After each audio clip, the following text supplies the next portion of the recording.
죽음을 앞둔 사람들이 공통적으로 말하는 세 가지 후회. 삶의 끝자락에서 우리는 저마다 자신만의 후회를 마주합니다.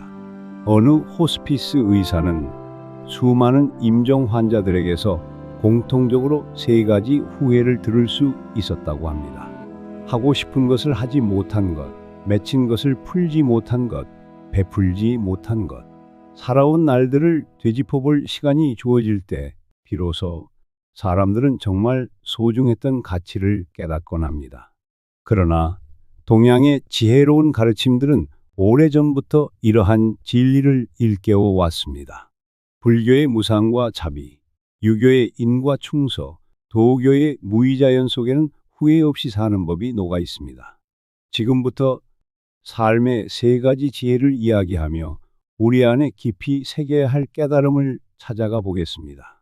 하나, 하고 싶은 것을 하며 살았어야 했다. 한순간 피었다 지는 꽃잎처럼 우리의 삶도 순식간에 지나갑니다. 불교에서는 모든 것은 한순간도 그대로 머물지 않는다는 무상을 강조하지요. 아침에 푸르렀던 머리카락이 저녁에 흰 서리처럼 변하듯 세월은 우리를 기다려주지 않습니다. 부처님은 늘 말씀하셨습니다. 내일은 약속되어 있지 않으니 참된 삶의 의미를 미루지 말라고 말입니다. 삶이 덧없음을 깊이 깨달으면 하고 싶은 일, 가슴이 원하는 길을 지금 당장 따르게 됩니다. 하고 싶지만 언젠가 하겠지. 미루던 일들을 끝내 해보지 못한 채 떠나간 이들의 한이 얼마나 클까요? 그러니 우리의 오늘을 빈손으로 흘려보내지 맙시다. 공자는 이른의 나이에 이르러 자신의 일생을 돌아보며 이렇게 말했습니다. 나는 70세에 이르러 마음이 하고자 하는 바를 따라도 법도를 넘지 않았다고요. 성인이 지킨 법도라 해서 거창한 것이 아닙니다. 마음이 진정으로 바라는 일을 하며 살되 양심을 저버리지 않는 것. 그것이 후회 없는 삶의 자세일 테지요. 사실 공자의 말 속에는 깊은 깨달음이 담겨 있습니다. 오랜 수양을 거쳐 비로소 하고 싶은 대로 하면서도 떳떳할 수 있는 경지에 이르렀다는 뜻이니까요. 우리의 마음속 양심과 꿈이 조화를 이룰 때 비로소 남의 기대가 아닌 내 삶을 산 것이 됩니다. 죽음 앞에서 내 뜻대로 한 일이 없었다는 후회를 남겨서는 안 되지 않겠습니까? 중국의 시인 이백 또한 한껏 술잔을 기울이며 인생의 순간을 즐길 것을 노래했습니다. 인생에서 뜻을 이루거든 흠뻑 즐겨라. 황금 술잔을 빈 채로 달맞이하지 말라고 말이지요. 눈부신 달빛 아래 빈 잔을 들고 후회에 젖느니 차라리 가득 따른 술을 친구들과 즐기며 순간의 기쁨을 만끽하라는 겁니다. 물론 방탕하게 살라는 뜻이 아니라 덧없는 인생의 기회들을 붙잡으라는 비유적인 가르침입니다. 도가의 철학자 장자는 심지어 제왕의 부름도 뿌리치고 자연을 벗삼아 자유롭게 살았다고 전해집니다. 추운 강가에서 고기를 낚던 장자에게 왕이 제상 자리를 주겠다고 사자를 보냈지요. 장자는 미소 지으며 되물었습니다. 왕궁에는 신령한 거북의 유골이 보물로 모셔져 있다는데 그 거북이 살아서 진흙탕 속을 꼬리를 끌며 놀 수 있다면 그걸 마다하고 죽어서 영광을 택했겠소? 사신이 살아 진흙탕에서 노는 편을 택했겠지요. 대답하자 장자는 웃으며 말했습니다. 나도 그러하오. 부디 돌아가 주시오. 나는 내 꼬리를 진흙 속에서나마 끌며 살겠소. 왕후장상의 영예보다 자연인으로 하고픈 일을 하며 사는 삶을 택한 장자의 일화는 우리에게 시사하는 바가 큽니다. 결국 자신이 원하는 길을 걷지 못하고 남의 삶을 대신 살다 보면 마지막에 남는 것은 후회뿐이라는 사실입니다. 하고 싶은 일을 하며 산다는 것은 사치나 자기 중심만을 뜻하지 않습니다. 오히려 내 삶의 소중함에 대한 겸허이지요. 불교의 한 경전에서는 오늘이라는 날은 다시 오지 않으니 부디 게으르지 말고 정진하라고 설합니다. 언젠가 해야 할 선한 일, 이루고픈 꿈이 있다면 바로 지금 시작해야 합니다. 인생은 우리 뜻대로 길지 않고 내일 죽을지도 모르니까요. 그러니 혹시 주저하고 있는 일이 있다면 용기 내어 첫 발걸음을 떼어봅시다. 훗날 임종의 자리에서 그래도 내가 내 삶을 살았다라고 미소 지을 수 있도록 말입니다. 하고 싶은 것을 하며 사는 것, 그것이 첫 번째 후회를 남기지 않는 지혜입니다. 둘, 모두 용서하고 맺힌 것을 풀고 살았어야 했다. 가슴에 맺힌 한이나 원한을 끝까지 풀지 못한 채 삶을 마감하는 것 호도. 분노와 미움은 독과 같아서 그 불꽃이 결국 자신을 태워버리기 때문입니다. 불교의 가르침은 이 점을 거듭 일깨웁니다. 원한은 원한으로 갚아지지 않고 오로지 자비로서야 끝나리라. 이것이 영원한 진리이니라라고 설한 법구경의 구절처럼 미움은 미움으로 치유되지 않는다는 것입니다. 누군가를 미워하는 마음은 결국 더 큰 고통의 사슬을 만들 뿐 우리에게 평화를 가져다 주지 못합니다. 오히려 용서하고 화해할 때 비로소 마음의 멍해가 벗겨지고 자유로워지지요. 불교에서 자비는 해탈에 이르는 가장 큰 덕목입니다. 남을 용서함으로써 내가 구원받는다는 역설을 일찍이 깨우친 것입니다. 타인을 미워하는 것은 독배를 마시며 남이 죽기를 바라는 것과 같다는 말도 있지 않습니까? 끝내 용서하지 못한 채 품은 한은 고스란히 내 몫의 짐으로 남아 생을 무겁게 할 뿐입니다. 유교에서도 원한을 품지 않는 것을 군자의 큰 덕목으로 여겼습니다. 공자는 남이 알아주지 않아도 성내지 않는다고 했고 하루의 분노를 참으면 백날의 근심을 면한다는 옛말도 전합니다. 이는 곧 화를 다스리는 지혜이고 나아가 남을 너그러이 용서하는 마음이라 할 수 있습니다. 유교의 핵심인 인애는 남을 품는 사랑이 있고 서라는 글자는 같을 여자의 마음심자가 합쳐져 타인의 마음을 내 마음처럼 여김, 곧 용서를 뜻합니다. 한편 도교는 자연의 섭리에 순응하며 살아갈 것을 가르치지요. 자연은 미움과 원한을 쌓아두지 않습니다. 흐르는 강물처럼 모든 것을 흘려보낼 뿐입니다. 노자는 상선약수, 최고의 선은 물과 같다고 했습니다. 물은 만물을 이롭게 하면서도 다투지 않고 낮은 곳으로 흘러가 버립니다. 우리 마음도 그렇게 부드럽고 흘러감으로써 웅덩이처럼 고여 썩는 원한을 만들지 말아야 할 것입니다. 자연처럼 비우고 용서하는 삶이 결국 내 영혼을 맑히고 높이는 길이지요. 역사를 돌아보면 용서와 화해의 힘을 보여준 예가 참 많습니다. 한때 모욕을 당했어도 오히려 상대를 용서해 후일 큰 업적을 이룬 이들이 있습니다. 중국 한나라의 명장 한씨는 젊은 시절 거리의 건달에게 모욕을 당해 바짓가랑이 밑을 기어가는 치욕을 겪었습니다. 그러나 훗날 권력을 잡은 뒤에도 그 일로 복수하지 않았다고 합니다. 오히려 그 순간의 분노를 참은 덕에 목숨을 건지고 훗날 한나라 통일의 위협을 세울 수 있었지요. 작은 치욕을 견디면 큰 뜻을 이룬다는 말처럼 그는 원한 대신 대의를 선택했습니다. 우리 역사에서도 원수까지 용서한 인물들의 일화가 전해집니다.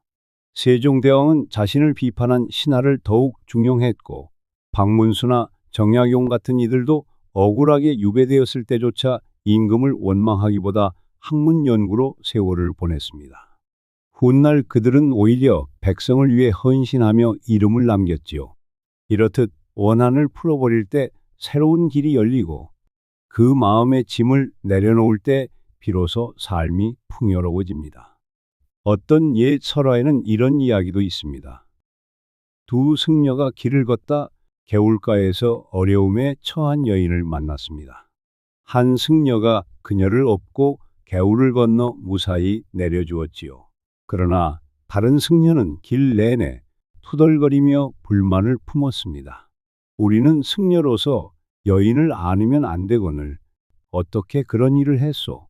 한참 만에 첫 승려가 미소 지으며 답했습니다. 나는 그녀를 강가에서 내려놓았는데 당신은 아직도 업고 가는군요. 이 짧은 이야기가 주는 울림이 있습니다. 지나간 일의 응어리를 계속 짊어지고 가는 어리석음에 대한 깨우침이지요. 결국 용서란 남을 위한 선물이 아니라 나를 위한 선물입니다. 용서할 때 내 마음의 짐이 사라지고 화해할 때 비로소 내 영혼이 자유로워집니다. 죽음이 다가오는 순간에 왜 좀 더 일찍 화해하지 않았을까? 후회하지 않으려면 오늘 내 마음의 매듭을 풀어야 합니다. 미움은 흘려보내고 사랑을 택하십시오. 그것이 두 번째 지혜, 맺힌 것을 풀고 사는 길입니다. 셋, 좀 더 베풀며 살았어야 했다. 인생의 마지막 순간에 사람들이 가장 뼈저리게 느끼는 후회 중 하나가 좀 더 베풀며 살 걸 하는 마음이라고 합니다. 재산과 명예는 죽음 앞에서 아무 소용이 없지만 남에게 베푼 선행의 기억은 자신의 존재의 의미를 빛내주기 때문입니다. 동양 철학은 한결같이 나눔과 베풀매 가치를 최고의 덕목으로 여겨왔습니다. 불교에서는 보시, 즉 베풀매 실천이 수행자의 필수 덕목입니다. 보시는 물질만이 아니라 마음까지도 베푸는 것이지요. 아무 대가 없이 남을 돕는 행동을 통해 탐욕과 집착에서 벗어나는 길을 가르칩니다.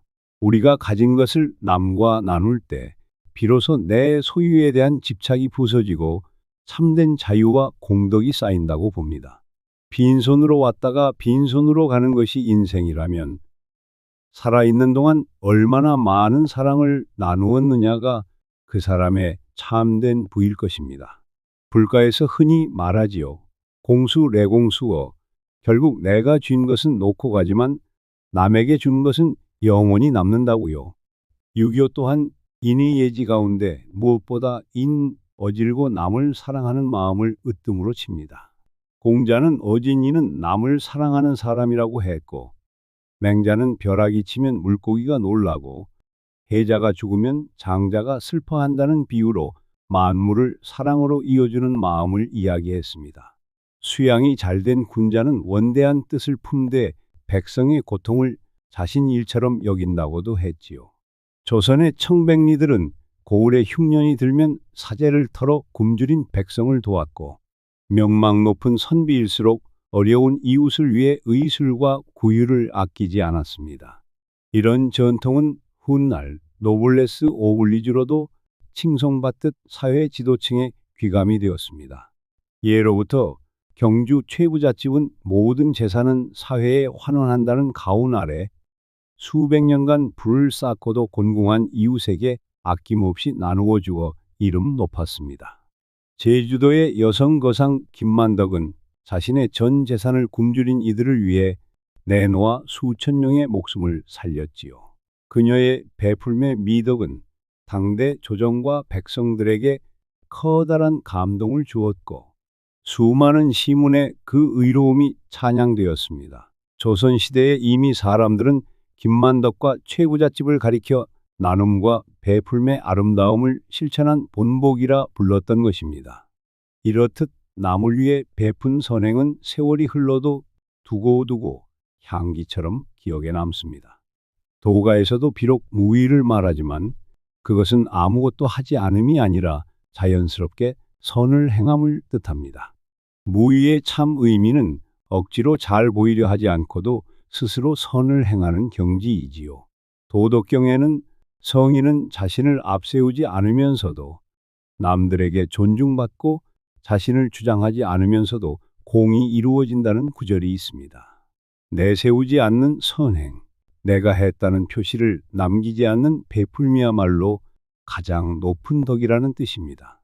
아무도 보는 이이 없어도 어려운 일을 돕고 보답을 바라지 않고도 선의를 베푸는 것, 그것이 무의의 실천적 의미일 것입니다. 실제로 자연은 늘 우리에게 베풀고도 티내지 않습니다. 태양은 만물을 비추고도 보답을 구하지 않으며 나무는 열매를 맺어도 스스로 먹지 않습니다. 그런 대자연의 정신을 본받아 우리 인간도 서로 돕고 나누며 살아야 하지 않을까요? 옛 불교 설화 중에는 이런 장면이 그려진 이야기가 있습니다. 어느 보살이 굶주린 어미 호랑이와 새끼들을 살리기 위해 자신의 몸을 기꺼이 내어주었다고 합니다. 모두가 경악했지만 보살은 미소 지으며 말하지요. 저들의 목숨도 내 목숨과 다르지 않다. 물론 범인의 우리에게는 몸을 바치는 희생까지는 어렵겠지만 베풀매 정신만큼은 깊이 새길만 합니다. 내 것 줄어들까 인색해하는 마음을 내려놓고 조금 손해보더라도 남을 도우려는 서은이가 사회를 밝히는 등불이 되니까요. 살아있는 동안 쌓은 선행의 공덕은 죽음 이후에도 그 사람의 이름을 빛나게 합니다. 사람들은 결국 그가 얼마나 가졌는가 보다 얼마나 나누었는가를 기억하기 마련입니다. 마지막 순간 좀 더 베풀 걸 하는 후회를 남기지 않으려면 오늘 기꺼이 손을 내밀어 주변을 밝히는 선행의 등불을 하나씩 켜두어야겠습니다. 베풀며 사는 삶, 이것이 세 번째 지혜입니다. 두 손에 담긴 작은 꽃 한 송이, 한 송이 꽃을 건네는 작은 나눔이라도 베푸는 마음 자체가 우리 삶을 더욱 풍요롭게 만든다. 맺은 말, 세 가지 후회를 살펴보았습니다. 하고 싶은 것을 하지 못한 것, 맺힌 것을 풀지 못한 것, 베풀지 못한 것. 이는 거꾸로 말하면 하고 싶은 것을 하며 응어리를 풀며 나누고 베풀며 사는 것이 후회 없는 삶이라는 뜻일 것입니다. 동양 철학의 가르침과 역사 속의 이야기를 통해 알 수 있듯이 인생은 유한하고 시간은 붙잡을 수 없는 법입니다. 불교의 깨달음처럼 인생은 한 조각 구름처럼 흘러가고 도가의 가르침처럼 집착과 분노를 버리면 바람처럼 가벼워집니다. 유교의 현인들은 사랑과 나눔의 도가 사람이 걸어가야 할 바른 길임을 몸소 실천해 보였습니다. 이 글을 읽는 당신도 문득 내 삶의 마지막 순간을 떠올려 보십시오. 과연 어떤 마음으로 그 순간을 맞이하고 싶나요? 그래, 참 잘 살았구나. 미소 지으며 눈을 감을 수 있다면 더할 나위 없을 것입니다.